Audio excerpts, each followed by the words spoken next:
My goal is not to take Christianity away from you. I watched a psychoanalyst therapist the other night, and she understands history and biology like no one's business, and she's a practicing Catholic. That blew my mind. But we can believe whatever we want, as long as we're given the truth about it. That's my problem. My problem is that truth was manipulated and colored and packaged and strangled and cheapened to give you a narrative that would allow the powerful to easily control you. What if you don't think you have responsibility in this world? What if you believe with all your heart that you should always forgive 70 times 7? I'm not saying that's a bad thing at all. I'm just saying that what we believe rules us in so many ways. And turning the other cheek is not always the best philosophy. Sometimes we need to stand up. Or why would we have people like Joseph and David and Abraham? And why would there be a martyr in the world if we're not supposed to stand up for something? And if I pray for me to win, that means you lose, and what's okay with that? It doesn't connect. And we know it if we'll stop and take some responsibility for it. We would rather buy it and believe that a man died for us, a man from God died for us, and after all, he was satisfactorily mutilated to get the point across. I've been in sales. I know that you have to make people feel the pain. They do that so well. You don't even have to go back and understand what the Romans intended or needed, or their paradigm of what was happening, to see that it's nothing but manipulation.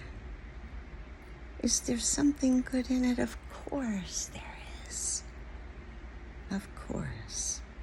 It brings people together, right? That's one good thing. And, well, there, you got that. Under a wrong pretense, howbeit, but you got that. So my point is that,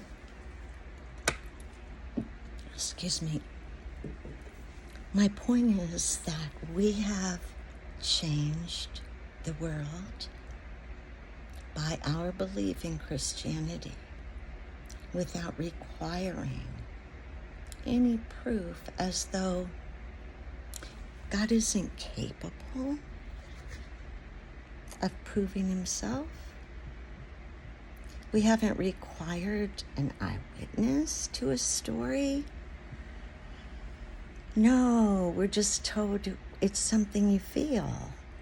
Well, of course we feel when we get together with like-minded people and sing, and some of us dance, and of course we feel good. And what's not to want out of that? And then we get a lesson, not the kind we need. All that stuff was taken from ancient truth, and there's nothing new under the sun. They could tell us the Adam and Eve story, or, all the stories. They could make up whatever narrative they wanted, and we'd believe it. But the truth is, this was not the world's first dance. It's had many.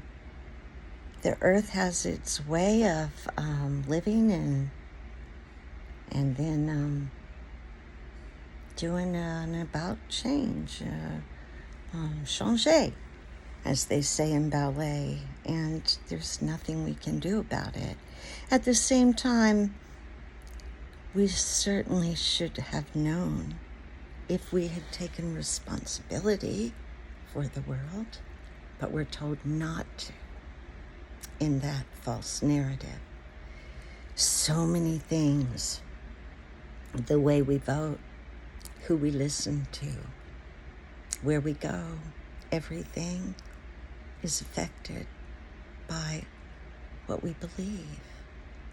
And when what we believe is based on manipulation, we're in trouble, guys. That's why we're here. I don't have a problem with Christianity or any religion at all that helps you, as long as it's truth and as long as it wasn't created to harm you. That's my problem. I thought about, well, now, how are all these politicians and academics that say they're Christians that you find in church? Well, obviously, they're not academics if they believe something without a white paper. My God, right? So they too are marketing. You can't have it both ways. You can't be an academic and a history person and be a Bible believer. It won't work in today's world. Oh, sorry. It won't work unless you're being deceptive. I believed in Christianity because I felt a spiritual presence on my life. And when that was ignited in the presence of music and people, I always had good discernment. I don't think I had anything different as a Christian than I had before it. And I certainly have the same thing since I'm not a Christian. Maybe more anointing because I'm after truth. And I think there's a certain anointing that comes with that.